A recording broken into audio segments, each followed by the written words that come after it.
আসসালামু আলাইকুম রহমতুল্লাহি ওয়া বারাকাতুহু। রাসূলুল্লাহ সাল্লাল্লাহু আলাইহি ওয়াসাল্লাম মানুষের ব্যক্তি জীবনকে পরিবর্তন করে সমাজ জীবনেরও পরিবর্তন করেছেন,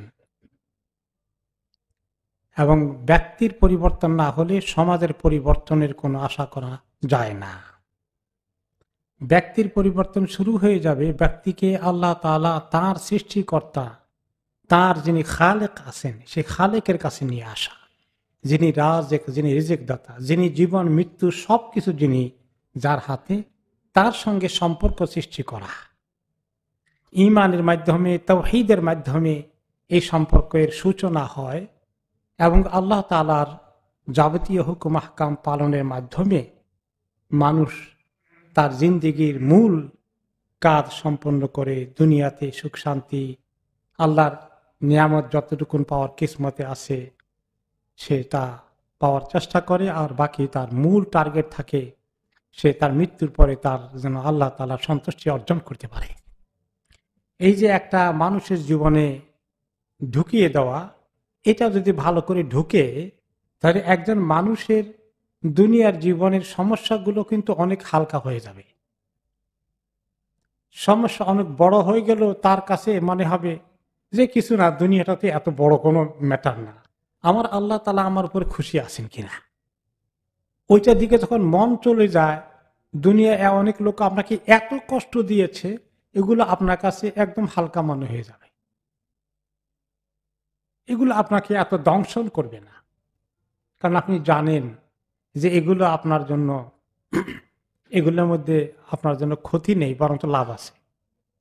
আল্লাহ মাফ করুক, আমরা চাই না আমাদের ক্ষতি হোক দুনিয়াতেও, কিন্তু যদি আপনি এরকম পর্যায়ে পৌঁছে যান, আপনার ঈমান আপনাকে ডুবাই দেবে না, ঈমান আপনাকে উদ্ধার করবে সেই বিপদ থেকেও। এই জন্য রাসূলুল্লাহ সাল্লাল্লাহু আলাইহি ওয়াসাল্লাম মানুষকে কালিমাতু লা ইলাহা ইল্লাল্লাহ, এই তাওহীদের দিকে ডেকেছেন, যে আল্লাহ তাআলা সৃষ্টি করেছেন, আলা লাহুল খালকু ওয়া লাহুল আমর। আল্লাহ তাআলা নিজে বলেছেন, আপনি বলেন তাদেরকে, সৃষ্টি যদি আল্লাহর জন্য, আল্লাহর কাজ হয়, তাহলে হুকুম দেওয়ার মালিক কার ইবাদত করবে কার ইবাদত করবে না, কোনটা হালাল কোনটা হারাম, জীবনের পথের দিশা দেওয়ার দায়িত্ব কার? আল্লাহ, যিনি সৃষ্টিকর্তা, তাঁরই কাজ। আল্লাহ লাহুল খালকু আল্লাহুল আমর। সে আল্লাহ তাআলার পরিচয়, সে আল্লাহকে চিনতে পারা, তার প্রতি ঈমান আনা দিয়ে এই তাওহীদের কাজ শুরু হয়ে যায়। উনি যখন এসেছিলেন তখন মক্কা এবং আরব দেশে তাওহীদের পরিবর্তে ছিল কি? শিরক।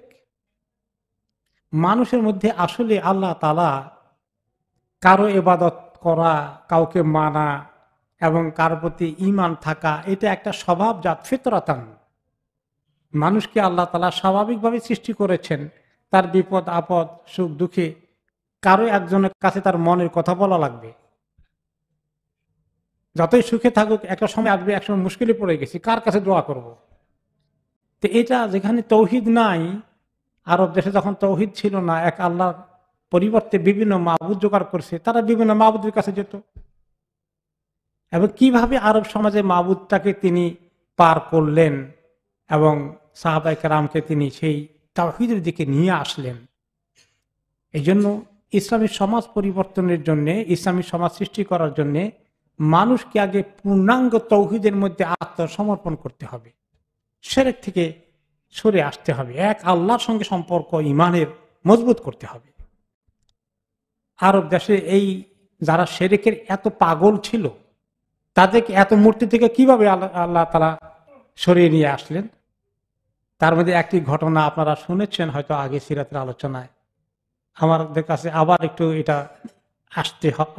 আনতে হচ্ছে, যাতে করে আমাদের এই দ্বিতীয় সিরিজের মধ্যে সেটা যেন আর একটু রিভিশন হয়ে যায়।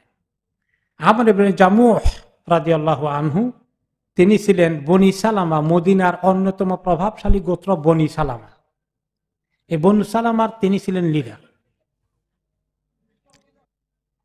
এবং ওনার ছিল একটা সুন্দর করে কাঠের বানানো একটা মাবুদ, একটা মূর্তি। এটার তিনি খুব বেশি ভক্তি করতেন, এটাকে এত যত্ন করে রাখতেন। এবং ছোট মূর্তির ঘরে তাকে সেখানে নিয়ে তিনি তার কাছে কত চাইতেন, কত প্রশংসা করতেন। তো ওনার ছেলে মুআদ, তিনি ইসলাম কবুল করে ফেলেছেন ইতিমধ্যে। মদিনায় রাসূলুল্লাহ সাল্লাল্লাহু আলাইহি ওয়াসাল্লাম এসে গেছেন, কিন্তু এই ওনার বাবা তিনি আমর ইবনে জামুহ, তিনি ইসলাম কবুল করেননি, তিনি ওই তার মাবুদের পিছনে আছেন। তো ওনার ছেলে মুআদ আর মুআদ ইবনে জাবাল আরেক মুআদ, দুই মুআজ একটু জওয়ান মানুষ, দুজনে ইসলাম কবুল করেছেন। আর ওনার ছেলে মুআজ, এই মুআজ ইবনে জাবালের সঙ্গে পরামর্শ করলেন কি করা যায়, আমার বাবাটাকে তো তাওহীদের দিকে আনতে পারছি না, এত তার মূর্তির প্রতি আকর্ষণ। তো এখন ওনারা কি করলো যে ওনাকে একটু মূর্তিটা যে কোনো ক্ষমতা নাই এটা একটু দেখাতে হবে ওনাকে। কেমনি দেখাবো?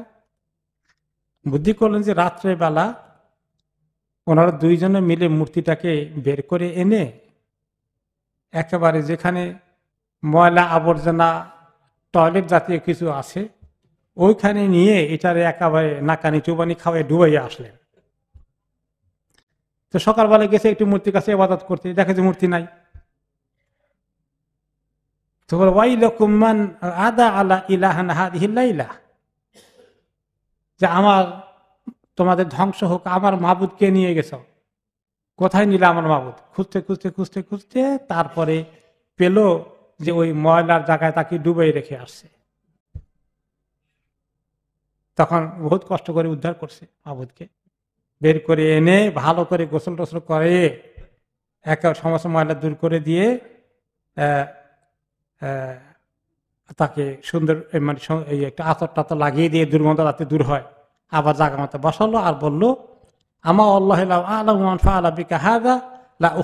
না, আমি যদি জানতে পারি তোমাকে এরকম অপমান কে করেছে আমি তার অ্যাকশন নেব। মাহবুদকে সান্ত্বনা দিয়ে আসলো আর কি। তারপর যাই মাহবুদ থাকলো। তো ওনারা দেখলেন যে বাবা আবার তো এটা নিয়ে আসছে। তো পরের দিন রাত্রে ওনারা আবার একই কাজ করলেন, একদম এরকম ময়লার জায়গায় নিয়ে আবার ডুবাই আসলেন। সেই বাচ্চারা খুঁজছে খুঁজে করে আবার এই কাজ হয়েছে, গেল ওখানে গিয়ে দেখে যে মাহবুদের দুরবস্থা। তো উদ্ধার করে নিয়ে আসলো, আবার ভালো করে গোসল টোসল দেওয়া হয়, পাক সাফ করে টরে সুগন্ধ লাগিয়ে গিয়ে আবার বসালো। তো এখন দ্বিতীয় দিনে এই কাজ করে শেষ পর্যন্ত চিন্তা করলো যে আজকে মাহবুদকে এইভাবে ছেড়ে দেওয়া যায় না। তো একটা ধারালো তরবারি এনে মাহবুদের গলায় লটকাই দিল আর বলে গেল, যদি কেউ তোমাকে আঘাত করতে আসে, তোমাকে এরকম অপমান করতে আসে, তরবারি দিয়ে একদম কল্লা ফেলে দিবা, যাও। এই দায়িত্ব দিয়ে এখন চলে গেলেন তিনি। তো ওনারা দুজনে এসে আবার একই কাজ করলেন।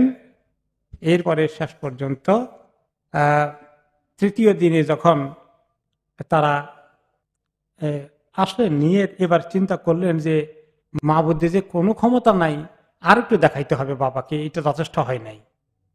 এবার কি করলো, ওখান থেকে এনে তাকে একটা কুকুরের সাথে গলায় লটকাইয়া মাহবুদের কুকুর, পচা মরা কুকুরের লাশ একটা জোগাড় করে নিয়ে আসলো, এটার সঙ্গে বেঁধে তারপরে এটারে ওই একদম এমন একটা মানে কি বলা যায় এটাকে, পরিত্যক্ত একটা কুয়া যেখানে সমস্ত ময়লা আবর্জনা ফেলে মানুষ, ওইখানে নিয়ে ফেলে আসলো।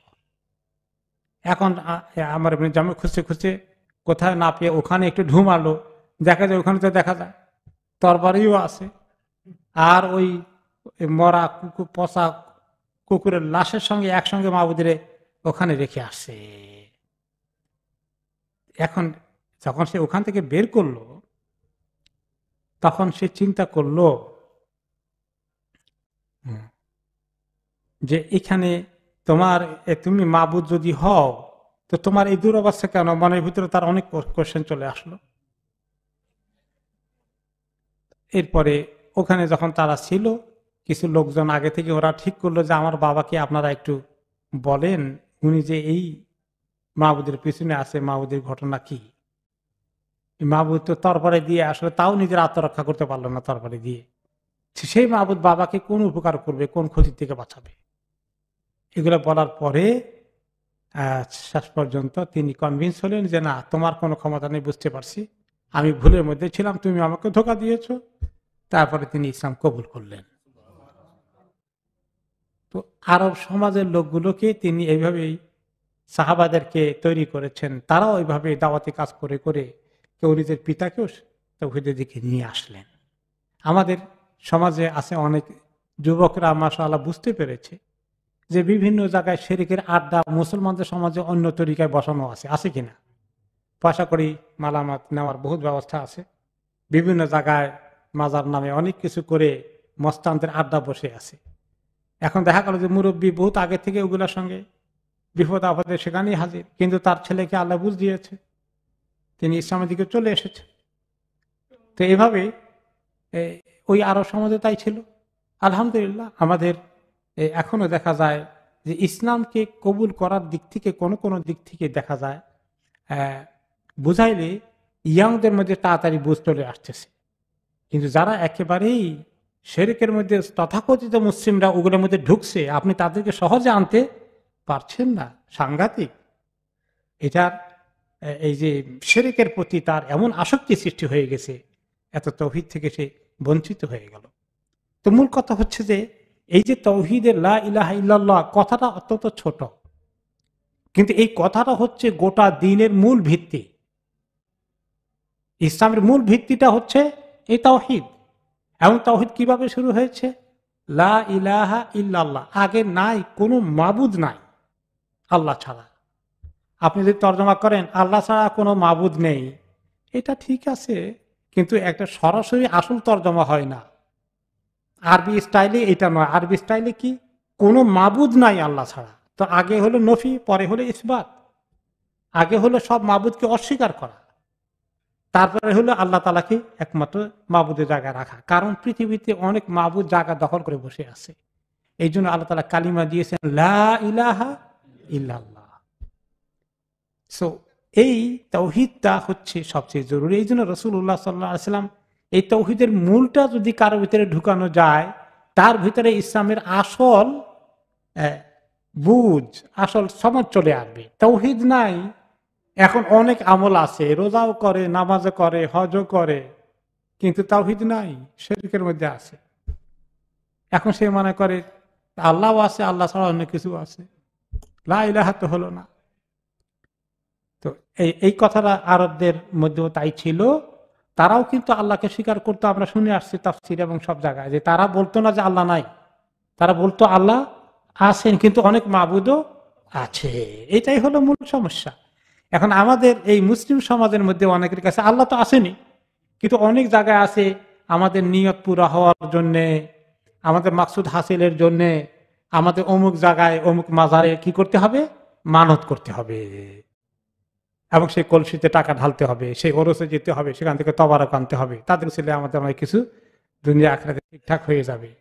তাহলে আরবদের কিছু জিনিস আমাদের এই মুসলিম সমাজে ঢুকে গেল, এই মুশরিকদের শিরক। তো এই আবু তালেব তো এই কারণেই মিস করলেন। আবু তালেব কাহিনী আমরা শুনেছি, যখন এসেছিল মৃত্যুর সময় হলো, রাসূলুল্লাহ সাল্লাল্লাহু আলাইহি ওয়াসাল্লাম বললেন না, ইয়াম কালিমাতুন ওয়াহাজু বিহা ইনদাল্লাহ, যে আপনি একটি কথাই শুধু বলেন যে লা ইলাহা ইল্লাল্লাহ, আমি আল্লাহর কাছে বাকিটা আপনার সঙ্গে বোঝাপড়া করব। আশা করি এই কথা বলে যদি আপনার ইন্তেকাল হয়ে যায়, আপনার কোনো চিন্তা নেই, পরকাল একদম ক্লিয়ার, আমি সুপারিশ করতে পারবো আল্লাহর কাছে। তিনি পজিটিভলি চিন্তা করছিলেন। তখন ওনার সঙ্গেই যারা ছিল, তো যখন বললেন মা হিয়া কালিমা, একটা কালিমা বললেই হয়ে যাবে শুধু মোহাম্মদ, এক কালিমা বলে ফেললে অসুবিধা কি? সেটা কি বলবো বলো মোহাম্মদ? বলবেন যে বলুন লা ইলাহা ইল্লাল্লাহ, আপনি শুধু লা ইলাহা ইল্লাল্লাহ বলেন, এই কথাটা বললেই হয়ে যাবে।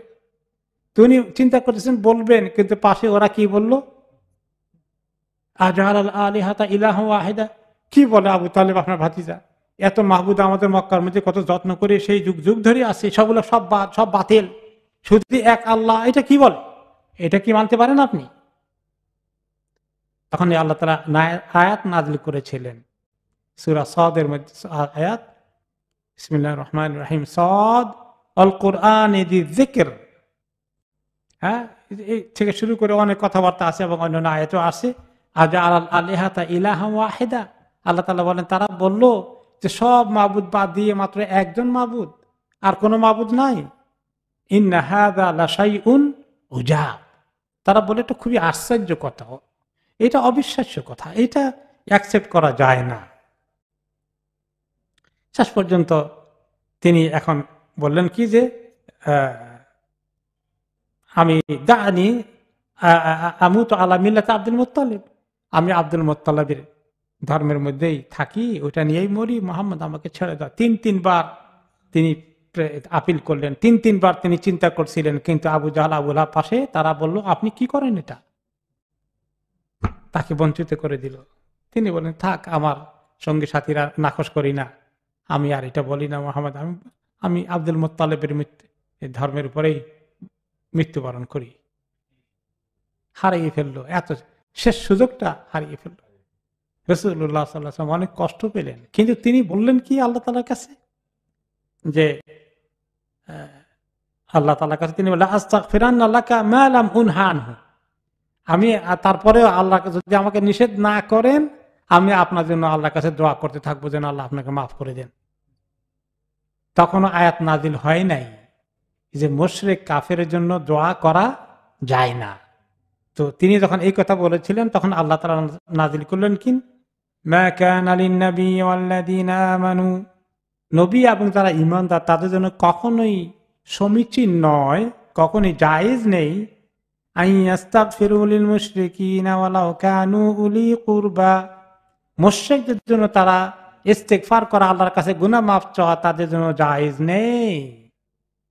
মিন বাদি মা তাবায়্যানা লাহুম আন্নাহুম আসহাবুল জাহিম, যখন তাদের কাছে পরিষ্কার হয়ে গেছে তারা কুফরির হালতে, শিরকের হালতে মৃত্যুবরণ করলো এবং তারা জাহান্নামী হবে, তাদের জন্য দোয়া করা জায়েজ নেই। এবং পরে আল্লাহ তাআলা আরেকটি আয়াত নাজিল করলেন সূরা কাসাসের 56 নম্বর আয়াতে, ইন্নাকা লা তাহদি মান আহবাবতা, আপনি যে চাইলেই যাকেই পছন্দ করেন, খুব চান, তাকেই আপনি হেদায়েত দিতে পারবেন না। সে আল্লাহর কাছে এসে হেদায়েত চাইতে হবে, আল্লাহ তাআলা তাকে হেদায়েত না দিলে আপনি তাকে হেদায়েত দিতে পারবেন না। তো এই যে কালিমাতু লা ইলাহা ইল্লাল্লাহর মধ্যে তাওহীদের কথা, এই কালিমাতু লা ইলাহা ইল্লাল্লাহ এখন আমাদের সমাজের অনেকেই বলে, যারা মাজার পূজা করে তারা লা ইলাহা ইল্লাল্লাহ বলতে আপত্তি আছে বলে, কিন্তু লা ইলাহা ইল্লাল্লাহ মুখে, ইমানের মধ্যে কি যে এই মাজারের অনেক ক্ষমতা আছে, অনেক শ্রদ্ধা করতে হবে, এখানে মানত মানতে হবে, এখানে করলে এই ফায়দা হয়, তাহলে হলো না। তো রাসূলুল্লাহ সাল্লাল্লাহু আলাইহি ওয়াসাল্লামকে আল্লাহ তাআলা তাওহীদের হাকিকত নিয়ে পাঠিয়েছেন, যে মানুষ মুখে বলে, হাকিকতে তাওহীদ থাকতে হবে, ব্যক্তিগত জীবনে, নিজের ঈমান আমলে, কথার মধ্যে, বিশ্বাসের মধ্যে, আমলের মধ্যে, সব জায়গায় যেন তাওহীদ থাকে। এটা ব্যক্তি জীবনে, পারিবারিক জীবনে, সামাজিক জীবনে, সকল জায়গায় এই তাওহীদের ভিত্তিতে চলতে হবে। তাহলেই একমাত্র মানুষ তাদের মধ্যে সঠিক আকীদা, সঠিক চিন্তা, আল্লাহ তাআলাকে সম্পর্কে সঠিক সম্পর্ক তার সঙ্গে কায়েম হবে। তা না হলে আল্লাহ তাআলাকে মানলো আর অন্যদিকেও চলে গেল, এরকম জোড়াতালি, কম্প্রোমাইজ আল্লাহ তাআলা এই জন্য শরীক। রাসূলুল্লাহ সাল্লাল্লাহু আলাইহি ওয়াসাল্লাম বললেন, আল্লাহ বলেছেন আনা আগনা শুরাকা, আমি কোন শরীকের অংশীদারিত্ব দেব না, একটুও দেব না, আমাকে কেউ পার্টনার করো না। যে শরীক বানালো আমি তার এই অর্ধেক নেব না, আমাকে পুরোটা দিতে হবে, পার্টনারশিপ আমার সঙ্গে চলবে না, সব তোমার পার্টনারদেরকে দিয়ে দাও। ওকে, তাহলে মুসলিমরা এইভাবে তাদের আকীদাকে যতক্ষণ মজবুত না করবে ততক্ষণ পর্যন্ত তাদের জীবনে তাওহীদ আসবে না। তথাকথিত মুসলিম হবে, তাওহীদ পাওয়া যাবে না। এবং পৃথিবীর শতকরা 50% লোক কি সঠিক মতো তাওহীদের মধ্যে আছে মনে হয় আপনাদের? তারা মরছেন, আমরা কবর দিচ্ছি, জানাজা পড়াই, কিন্তু তাদের আকীদা বিশ্বাসে অনেক ক্ষেত্রেই, চলাফেরা, কাজকর্মে তাওহীদ নেই, বরঞ্চ শিরক আছে। তো আল্লাহ তাআলা এই তাওহীদকে শুধু এই মাবুদ বলতে কি, ভালো মন্দ কোনো কিছুই কারো ক্ষমতা নেই, সমস্ত ক্ষমতা একমাত্র আল্লাহ তাআলার হাতে। রাসূলুল্লাহ সাল্লাল্লাহু আলাইহি ওয়াসাল্লাম এইভাবে শিখিয়েছেন উম্মতকে, যে শুধু লা ইলাহা ইল্লাল্লাহ বলো, লা ইলাহা ইল্লাল্লাহ বলো, বাস হয়ে গেল। লা ইলাহা ইল্লাল্লাহর অর্থ কি এটা ভালো করে বুঝতে হবে, তাওহীদের তত্ত্ব কথা বুঝতে হবে। সেটা তিনি বুঝালেন আমাদের কাছে হাদিস আসলো ওনার কাছ থেকে, সাহাবী আব্দুল্লাহ ইবনে আব্বাস রাদিয়াল্লাহু আনহুমার কাছ থেকে।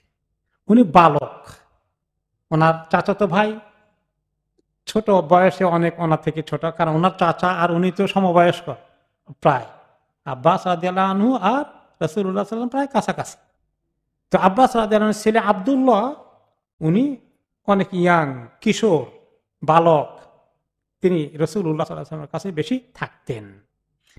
অনেক জায়গায় তিনি ওনার উটের পিছনে গাধার পিছনে উঠে ওনাকে নিয়ে যেতেন, অনেক অনেক তালিম দিতেন। ওনার তো ছেলে নাই, তো ছেলেকে যেভাবে থাকলে তালিম দিতেন, আব্দুল্লাহ বিন আব্বাসকে এরকম তালিম দিচ্ছেন। তিনি বলেন যে একদিন আমাকে নবী করিম সাল্লাল্লাহু আলাইহি ওয়াসাল্লাম ওনার উটের পিছনে বসালেন, বসায় এক জায়গায় রওনা করে দিয়েছেন, আর আমাকে তিনি এখন ইলমের তালিম দিচ্ছেন, দিন শিখাচ্ছেন। তো বললেন আমাকে, আমি ওনার পিছনে, উনি সামনে উঠে আমরা যাচ্ছি, ইয়া গোলাম ইন্নী উআল্লিমুকা কালিমাতিন, হে বৎস, হে যুবক ছেলে শোনো, আমি তোমাকে এখন কয়েকটি জরুরি কথা শিখাবো। তো শুধু ওনাকে শেখানোর উদ্দেশ্য, ওনার মাধ্যমে উম্মতকে শেখানোর উদ্দেশ্য। এই জন্য রাসূলুল্লাহ সাল্লাল্লাহু আলাইহি ওয়াসাল্লামের হাদিসকে অনেকগুলো হাদিস আবু হুরায়রা রাদিয়াল্লাহু আনহু পরে বলা যায় আব্দুল্লাহ ইবনে আব্বাস রাদিয়াল্লাহু আনহুমার কাছ থেকে আমাদের কাছে এসেছে। তিনি রাসূলুল্লাহ সাল্লাল্লাহু আলাইহি ওয়াসাল্লাম হাদিসগুলোকে জমায়েত করেছেন পরে, ওনার মৃত্যুর পরে। তিনি বুঝতে পেরেছেন যিনি বালক হলেও রাসূলুল্লাহ সাল্লাল্লাহু আলাইহি ওয়াসাল্লাম ওনাকে টার্গেট করে আলেম বানাচ্ছেন, উনি সেটা বুঝতে পেরেছেন। তিনি আমাদের কাছে একদম পুরো ঘটনা আমাদের জন্য রেখে গেছেন, কারণ কথা শুধু ওনাকে বলা হয় নাই, ওনার মাধ্যমে আমাদের সবাইকে রাসূলুল্লাহ সাল্লাল্লাহু আলাইহি ওয়াসাল্লাম তাওহীদের খবর দিচ্ছেন এই সূরার মধ্যে। তাওহীদের ব্যক্তিগত এবং মানে আমলি দিকটাকে তিনি তুলে ধরেছেন এখানে। কি বললেন? ইহফাযিল্লাহ ইয়াহফাযুক, তুমি আল্লাহর হেফাজত করো, আল্লাহ তোমার হেফাজত করবেন। আল্লাহর হেফাজত করো মানে কি?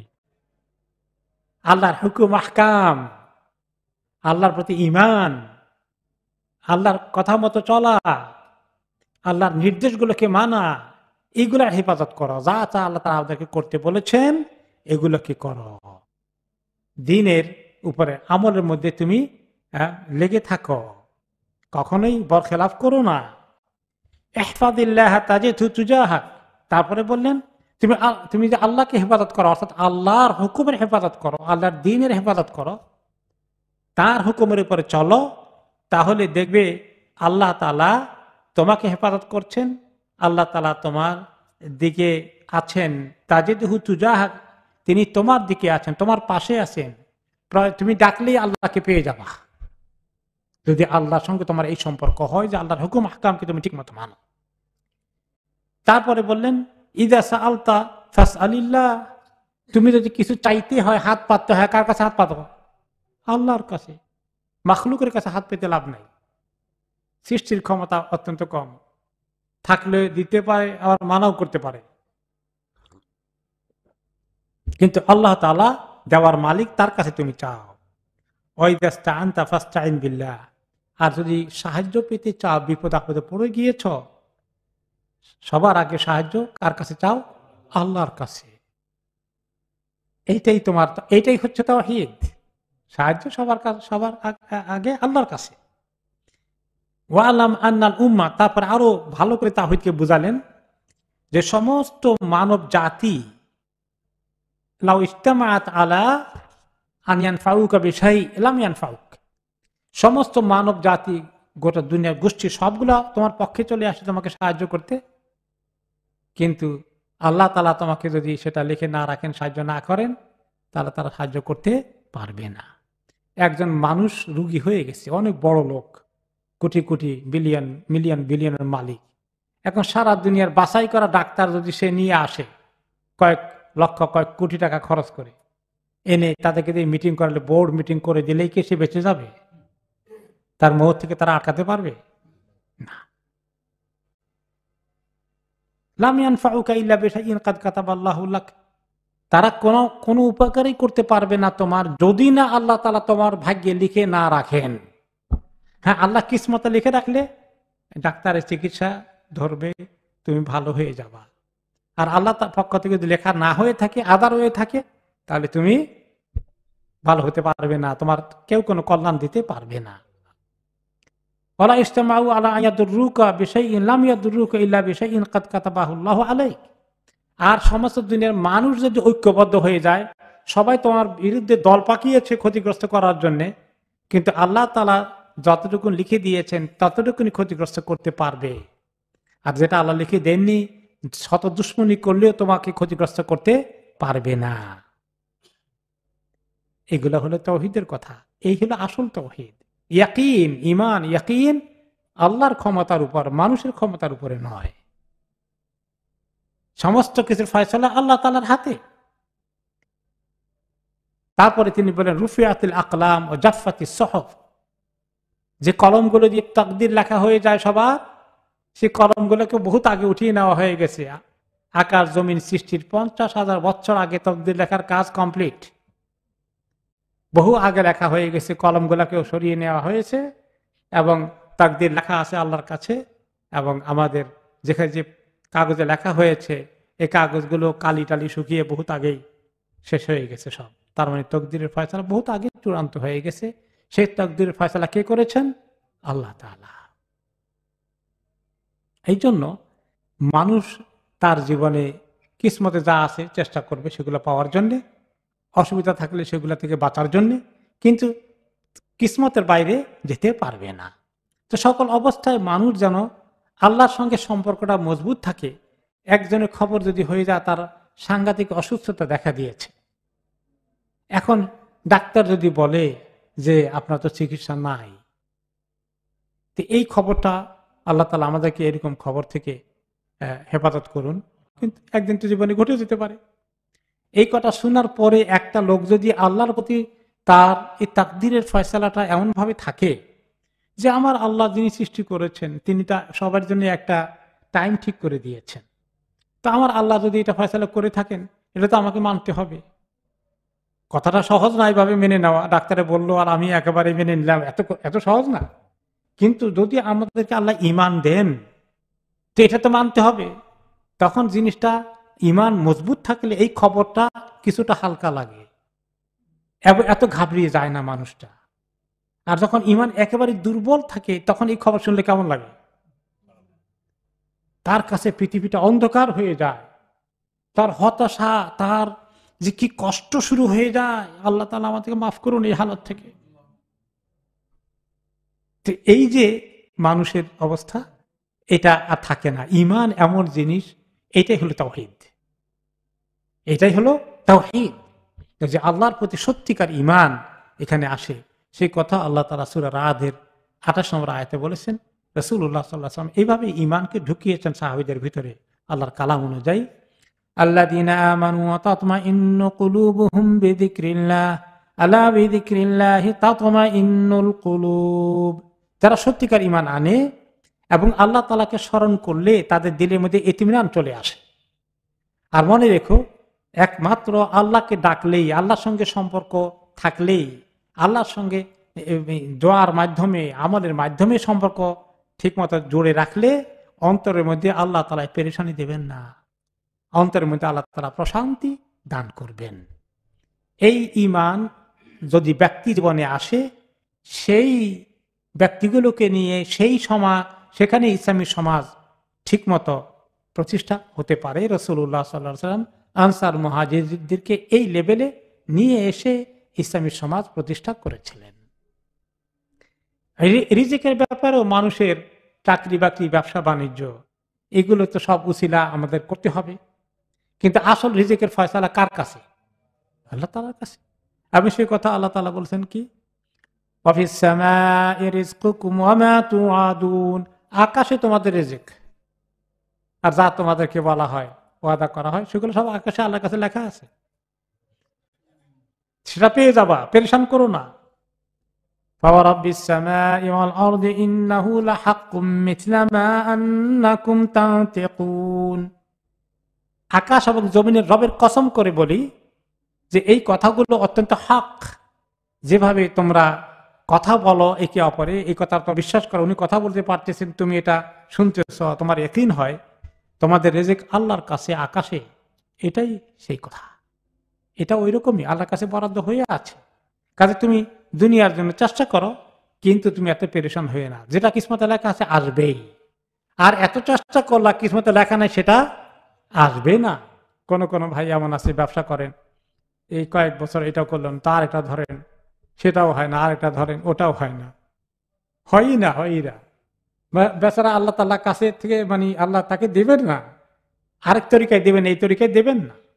আর আরেকজন শুরু করছে কেবল বিসমিল্লাহ পড়ে, মাশাআল্লাহ ফর করে বরকত বেড়ে যাচ্ছে, তার এত পেরেশানি করতে হচ্ছে না, বরাদ্দ আল্লাহ তাআলার কাছে।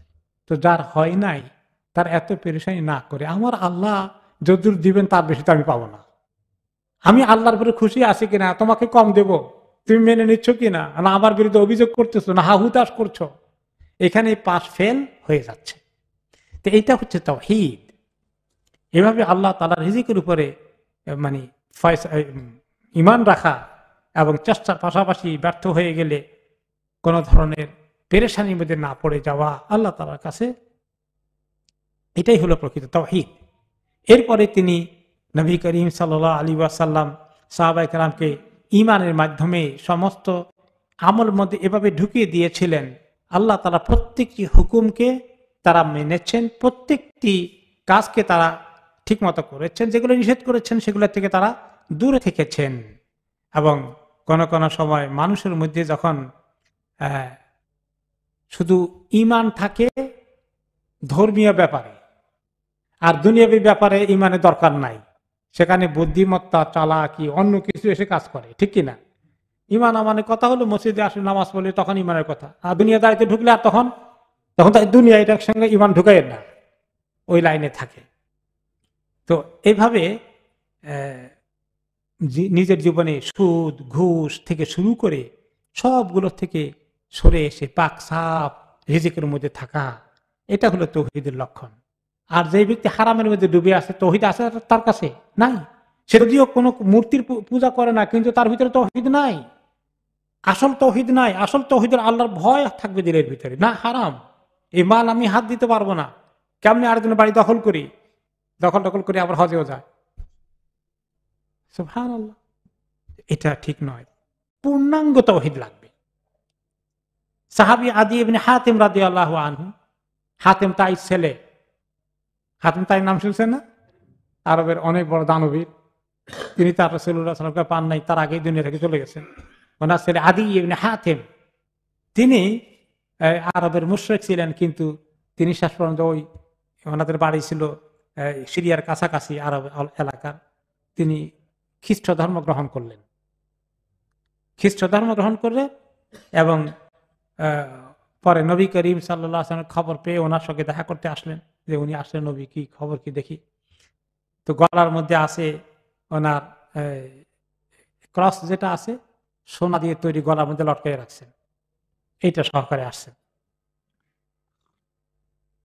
তো সাহাবী আদী ইবনে আবি তালেব বলেন, আদী ইবনে হাতিম বলেন যে আতাইতুন নবী সাল্লাল্লাহু আলাইহি ওয়াসাল্লাম, আমি আল্লাহ নবীকে দেখা করতে এসেছিলাম, ওয়া ফি উনুকি সালিবুন মিন যাহাব, আমার গলায় লটকানো ছিল সোনার তৈরি ক্রস, সোনার তৈরি ক্রস।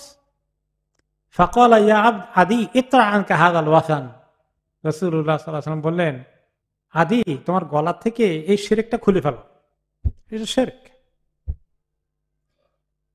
তারপরে তিনি বললেন, একটা আয়াত আমাকে পড়ে শোনালেন। সে আয়াতটা কি?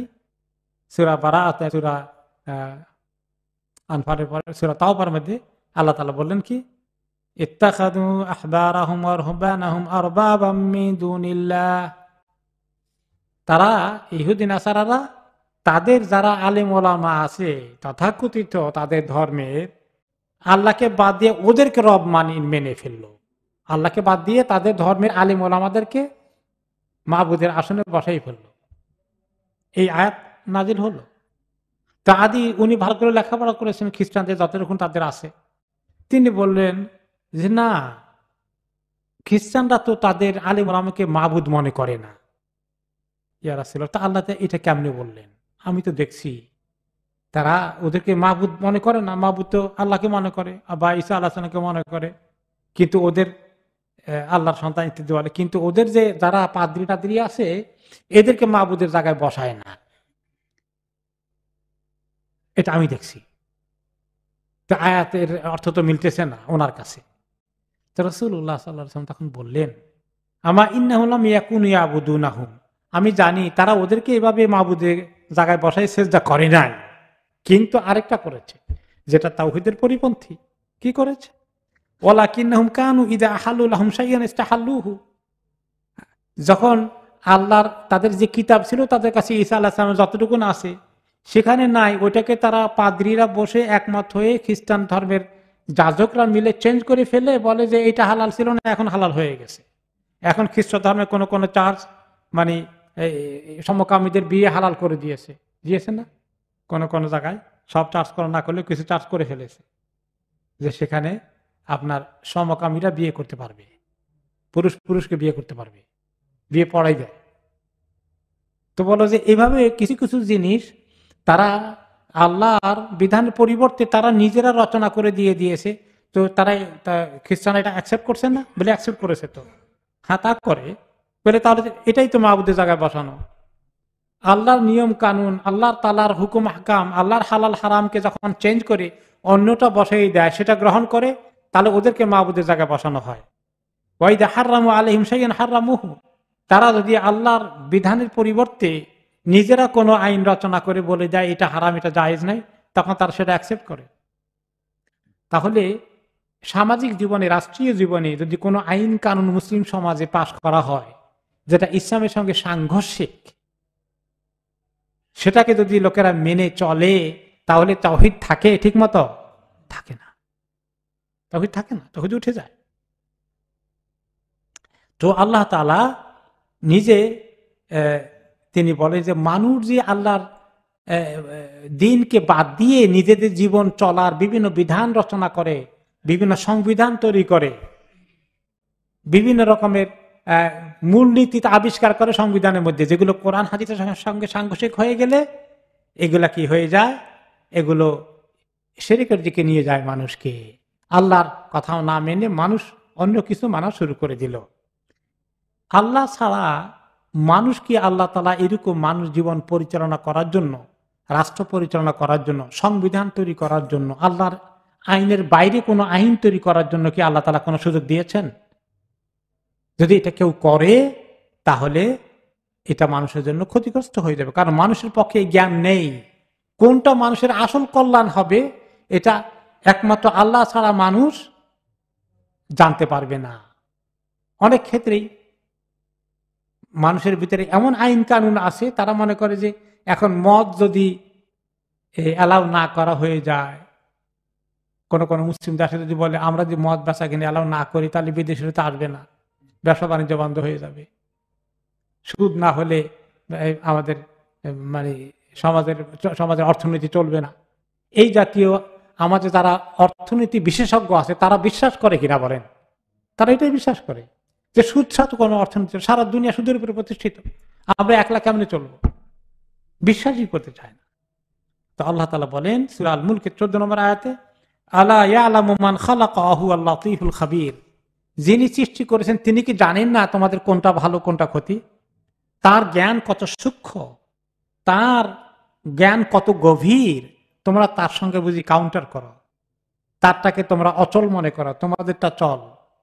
1400 বছরের ইসলাম দিয়ে কি এখন দুনিয়া চলবে? দুনিয়া কত এগিয়ে গিয়েছে, মানুষ চাঁদে গিয়েছে, এখন নতুন নতুন শাসনতন্ত্র তৈরি করতে হবে। এগুলো মুসলমানদের মাথা ঢুকে নাই? ঢুকে গিয়েছে। তারা ঠিক ইসলামে যারা মুসলিম নয় তারা যেগুলো করে ওগুলা কি করাই সভ্যতা, ওগুলোকে করাই মনে করে যে দুনিয়ার উন্নতির জন্য, মানুষের জীবনের উন্নয়নের জন্য সেগুলোই সবচেয়ে দরকার। এই জন্য ইসলামটা শুধুমাত্র মানুষের আল্লাহ তাআলার ওই যে কালিমা, আল্লাহকে মানি, তারা বলেছিল কাফিররা লা ইলাহা ইল্লাল্লাহ, কিন্তু মূর্তির ইবাদত করবে। মুসলমানরা আল্লাহকেও মানি, এই মানের মধ্যে সীমাবদ্ধ থাকলে হবে না, আমলের মধ্যে আসতে হবে, নামাজ পড়তে হবে, রোজা রাখতে হবে, পর্দা করতে হবে, এরপরে সমস্ত হুকুমগুলোকে মানতে হবে। তো এগুলো যদি কেউ না মানে তাহলে তারা কুফরি থেকে উঠবে না। নবী করিম সাল্লাল্লাহু আলাইহি ওয়াসাল্লাম মানুষকে এই জন্য শুধু মসজিদের মধ্যে ইবাদতে সীমাবদ্ধ করে দেননি। এই নামাজ কালাম মসজিদের ইবাদতের পাশে দুনিয়া যখন ঢুকবে, দুনিয়াদারিটাও আল্লাহর হুকুমে হওয়া লাগবে। আর এই সমাজের জন্য আমাদের মুসলিম উম্মতকে আল্লাহ তাআলা শুধু মসজিদে নামাজ পড়া অ্যালাউ করেন নাই, ঘরের বাড়িতে সব জায়গায় নামাজ পড়তে পারি, নফল নামাজের কথা, জামাত যদি মসজিদে পড়তে পারি। আর অন্যদের তো নিজের ঘরে নামাজ হবে না, তাদের আমাদের জমিনের যে কোনো জায়গায় নামাজ হয়ে যাবে। জুইলাতিল আরদু লিল আরদু মাসজিদান ওয়া তাহুরা, আল্লাহ তাআলা আমাদের জন্য গোটা জমিনকে মসজিদ বানিয়ে দিয়েছে। কোন জায়গায় নাপাকি ছাড়া রাস্তাঘাটে, মাঠে, ময়দানে, দোকানে, অফিসে, আদালতে সব জায়গায় নামাজ পড়া যাবে, কিন্তু অন্যদের কাছে পড়া যাবে না। তো তার মানে আল্লাহ তাআলা দুনিয়াটাকে দিনের মধ্যে এভাবে অঙ্গাঙ্গি ভাবে জড়িয়ে দিয়েছেন। দিনই জিন্দেগি, দুনিয়াবি জিন্দেগি আলাদা করার কোনো সুযোগ নাই। এটার নাম হলো ধর্ম নিরপেক্ষতা।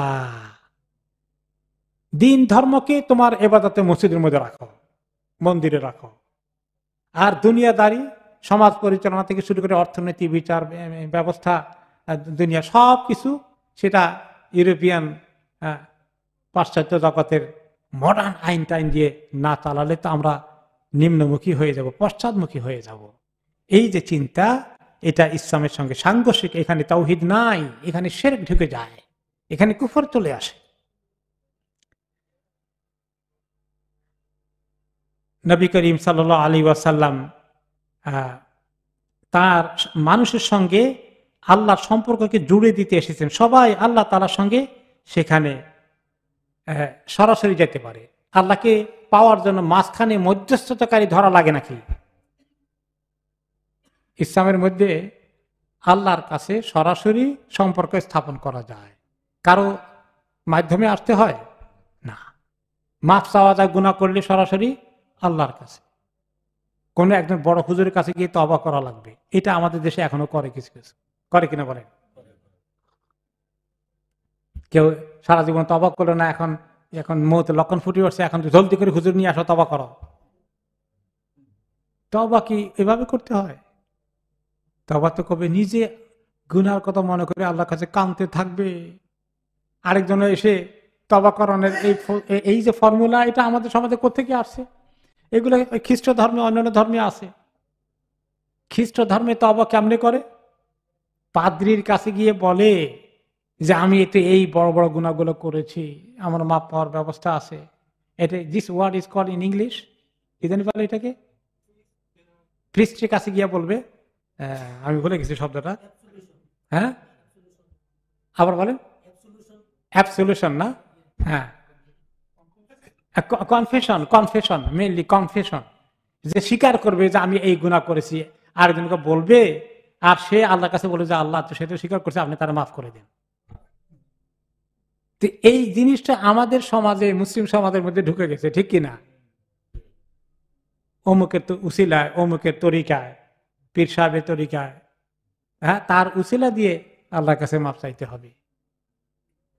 আর আল্লাহ তাআলা বলেছেন উদউনি আস্তাজিব লাকুম, আমাকে কাছে দোয়া করো, আমি কবুল করে ফেলবো। শেষ রাতে ডেকে বলেন হালমিন মুস্তাগফিরিন ফাগফির আল্লাহ, কে গুনাহ মাফ চাইবে এখন তাহাজ্জুদের সময় আমার কাছে, তাহাজ্জুদ পড়ে মাফ চাও, আমি মাফ করে দেব। তো এই যে আমাদের সমাজে কিভাবে তাওহীদ গায়েব হয়ে আছে, অন্য কিছু ঢুকে আছে, আমরা টের পাচ্ছি যে কিভাবে সমাজে আমাদের তাওহীদের ঘাটতি রয়েছে। এই জন্য আল্লাহ বান্দা এবং মানুষের মধ্যে কোনো এইরকম পৌরোহিত্য রাখেননি। পুরোহিত ছাড়া অন্যান্য ধর্মে আল্লাহর কাছে, মাবুদের কাছে পৌঁছার জায়গা নেই। কিন্তু ইসলাম বান্দা আর আল্লাহর সঙ্গে সরাসরি সম্পর্ক করে দিয়েছে, একদম সরাসরি। এবং আল্লাহ তাআলা তওবা কবুল করার জন্য বসে আছেন, কাউকে ডেকে আনতে হবে না। ইন্নাল্লাহ তাআলা ইয়াকবালু তাওবাতাল আবদি মা লাম ইউগারগির, আল্লাহ তাআলা তওবার দরজা বন্ধ করেননি। তিনি মানুষের সাকারাত শুরু হওয়া না হওয়া পর্যন্ত, যদি তার আগ পর্যন্ত তওবা করে, তাহলে আল্লাহ তাআলা তওবা কবুল করে ফেলবেন। আল্লাহ তাআলা সুযোগ দিচ্ছেন। এবং এমন ভাবে আল্লাহ তাআলা বলছেন আমাদেরকে যে তোমার কত গুনাহ হয়েছে তুমি চিন্তা করো না, ইন্নাল্লাহা ইয়াগফিরুয যুনুবা জামিআ। তার আগে বলেছেন লা তাকনাতু মির রাহমাতিল্লাহ, অতি অতি অনেক গুনার কারণে তুমি আল্লাহর রহমত থেকে নিরাশ হয়ে যেও না, হতাশ হয়ে যেও না। এই জিনিস তিনি আমাদেরকে শিখিয়েছেন রাসূলুল্লাহ সাল্লাল্লাহু আলাইহি ওয়াসাল্লাম। তাহলে মুসলমানদের ঈমান আকীদার মধ্যে আল্লাহ তাআলার সঙ্গে এইরকম সম্পর্ক যদি প্রতিষ্ঠিত না হয়, সেই লোকদেরকে দিয়ে ইসলামী সমাজ গঠন করা যায় না, সম্ভব না। তাহলে এই লোকগুলোকে দিয়ে ইসলাম যদি ইসলামী সমাজ প্রতিষ্ঠাও হয়, সেটা টিকবে না। এই লোকগুলো যদি ইসলামী সমাজ প্রতিষ্ঠা করে তাহলে তারা ঘুষ খাবে না। আর যারা ঘুষ খায় তারা কি ইসলামী সমাজকে পছন্দ করবে, থাকতে দিবে? উল্টিয়ে দিবে, ষড়যন্ত্র করবে। তাহলে এইভাবে ব্যক্তিকে দ্বীনের দিকে আনার কাজটাকে আরো জোরালো ভাবে আমাদের ছড়িয়ে দিতে হবে। মানুষের মধ্যে সহিহ দ্বীনের প্রসার আমাদের জীবনে, কথায়, কাজে, আমলে আল্লাহ তাআলার ঈমান ফুটে উঠবে। যে ব্যক্তি আল্লাহকে ভয় করে সে ঘুষ খাইতে পারে? আল্লাহকে ভয় করাটাই তো তাওহীদ, তাই না? তো যে ব্যক্তি জুলুমের শিকার হয়ে গেছে আর বিচার পেল না, কিন্তু তার বিচারে জায়গা আছে, শেষ পর্যন্ত সে বলে যে আলহামদুলিল্লাহ আমার বিচার একদিন আমি পাবো। তাহলে তার জন্য এইভাবে আল্লাহর সঙ্গে সম্পর্কিত সুখে দুঃখে উভয় অবস্থায় আল্লাহ তাআলা ঈমানটাকে তিনি সাহাবীদের মধ্যে মজবুত করে দিয়েছিলেন, এবং এইভাবেই মদিনার সমাজ প্রতিষ্ঠা হয়েছিল। এবং জোর করে যুদ্ধ করে তিনি ইসলামী সমাজ কায়েম করে দেননি। মানুষের পরিবর্তনের মাধ্যমে ইসলামের পরিবর্তন, সমাজের পরিবর্তন আসবে, সে কথা আল্লাহ তাআলা কোরআনে পাকে বলে দিয়েছেন। ইন্নাল্লাহা লা ইউগাইয়িরু মা বিকওমিন হাত্তা ইউগাইয়িরু মা বিআনফুসিহিম। আল্লাহ তাআলা কোন জাতির অবস্থার পরিবর্তন করবেন না যতক্ষণ না তারা নিজেরা পরিবর্তন করার সিদ্ধান্ত না হয়, নিজেদের মধ্যে পরিবর্তন না নিয়ে আসে। পরিবর্তন অর্থ কি? আমি আল্লাহর নৈকট্য অর্জন করব, আমি হালাল জিন্দেগিতে আসবো, আমি হারামের দিকে যাব না, আমি আল্লাহর ইবাদত করব। ঈমান আমলের মধ্যে যখন এই লাইনে চলে আসবে, এই লোকদের উপরেই ইসলামী সমাজ প্রতিষ্ঠা সম্ভব এবং সেই সমাজকে টিকানো সম্ভব। তো এইভাবে তিনি আমাদেরকে তাওহীদের প্রকৃত সংজ্ঞা, প্রকৃত ধারণা দিয়েছেন, যে ধারণাটা আমাদের সমাজে এখন উজ্জ্বল হয়ে আছে। সবাই লা ইলাহা ইল্লাল্লাহ বলে, কিন্তু জীবনে শিরক, কুফর, কবিরা গুনাহ, হালাল হারামের কোনো পরোয়া নেই। আর এই সমাজকে ইসলামী সমাজ বলা যায় না। এই সমাজের মধ্যে ঢুকে পড়েছে শিরকের অভিশাপ, এই সমাজে ঢুকে পড়েছে ঈমানের পরে আমলের মধ্যে সবকিছুর মধ্যে কবিরা গুনাহ থেকে শুরু করে ব্যক্তিগত পর্যায়ে, সামাজিক পর্যায়ে অহরহ যে মানুষে আল্লাহর হুকুমকে লঙ্ঘন করছে, এটা আসলে তাওহীদের পরিপন্থী। এই সমাজকে তাওহীদের দিকে আগে নিয়ে আসতে হবে। আল্লাহ তাআলা আমাদেরকে পরবর্তী পর্যায়ে দিবেন যে সমাজের মধ্যে তিনি আর দুটো পয়েন্ট আজকে শেষ করে দেই, যে ইসলামী সমাজের জ্ঞানের উৎস হলো আল্লাহর কোরআন এবং রাসূলুল্লাহ সাল্লাল্লাহু আলাইহি ওয়াসাল্লামের হাদিস। এই দুটো মানুষের মধ্যে জীবনে ভালো করে চর্চা হবে। এই দুটো ছাড়া কেউ যদি অন্য কোনোভাবে জ্ঞান চর্চা করে, খুব বেশি করে বিভিন্ন তরিকায় পড়ে, জ্ঞানটা হবে দুর্বল জ্ঞান, জ্ঞানটা হবে সহি জ্ঞান নয়। এই জন্য আমাদের সমাজে ঈমান সম্পর্কে যে জ্ঞান আছে, এগুলোর মধ্যে অনেক ক্ষেত্রে তাওহীদ নাই। তার মানে আসল ইসলামী সহি জ্ঞান অর্জন থেকে আমরা বঞ্চিত থেকেছি। এখন আপনি চিন্তা করেন, এখন থেকে 10-20 বছর আগে, 20-30 বছর আগে যে সমস্ত ওয়াজ আমরা শুনেছি, কিছু কিছু ওয়াজ আমাদের ভালো কথাবার্তা আমরা শুনেছি, কিন্তু ওয়াজের মেজরিটি পোর্শন বিভিন্ন কেসা কাহিনী, কল্প কাহিনী সারা রাত ধরে চলেছে। এর সামারি কদ্দুর পাওয়া যাবে বলেন? যদি ভালো কিছু কথা থাকে সেগুলো হারিয়ে গেছে ওই 2 নম্বর কথার ভিতরে, সবগুলো গোলমাল পাকিয়ে গিয়েছে। এই জন্য সহিহ কোরআন হাদিসের জ্ঞান এখনো দেখবেন মাশাআল্লাহ, ইদানিং গত 1-2 দশকে 3 দশকের মধ্যে আলহামদুলিল্লাহ অনেক সহিহ কথা আপনারা জ্ঞানের মাধ্যমে, ওয়াজের মাধ্যমে, বয়ানের মাধ্যমে পাচ্ছেন মাশাআল্লাহ। সেই দিক থেকে গত 40 বছর আগে, 30 বছর আগের তুলনায় মানুষের জ্ঞান কিছু বেড়েছে না আল্লাহর ফজলে?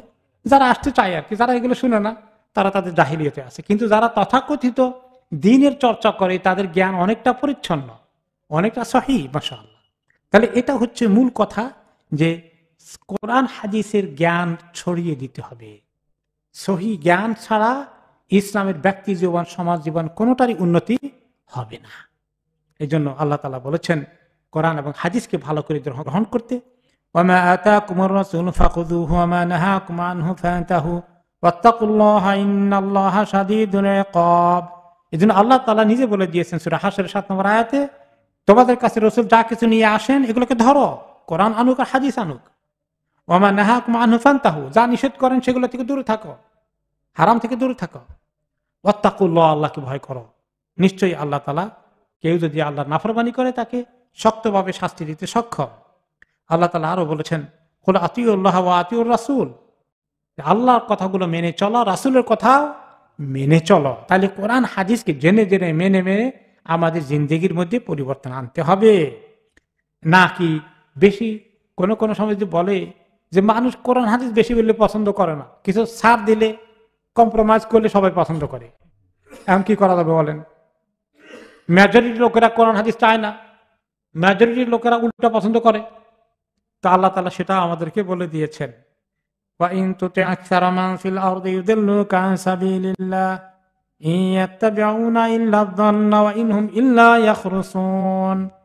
হে নবী, ওনাকে বলা উদ্দেশ্য শুধু নয়, ওনার মাধ্যমে আমাদেরকেও বলা যে আপনি যদি দুনিয়ার মেজরিটি লোকের কথা খালি শুনেন, মেজরিটি কি চায়, বেশি লোক কোনটা চায়, খালি এটা শুনেন, তাহলে দেখবেন আপনাকে আল্লাহ রাস্তা থেকে সরাইয়ে নিয়ে যাবে, গোমরাহির দিকে নিয়ে যাবে।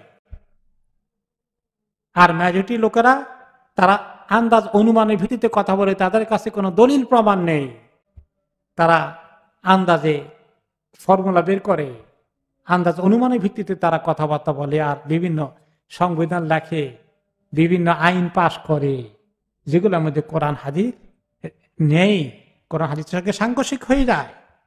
এখন যদি পার্লামেন্টে মুসলিম দেশে শতকরা 90 জন যদি, বা অন্তত 60% যদি মেজরিটি হয়ে যায়, তারা যদি বলে যে আমাদের দেশে মানে মদ বিক্রি করা লাইসেন্স দেওয়া হোক, পাশ হয়ে গেলে, পার্লামেন্টে পাশ করে ফেলেছে, বাহ, মেজরিটি হয়ে গেছে, এটা আইন হয়ে গেল। এটা হলো আল্লাহর কাছে, রাসূলের কাছে এটা তো লানতের আইন হয়েছে, গজব ডেকে আনার আইন হয়েছে।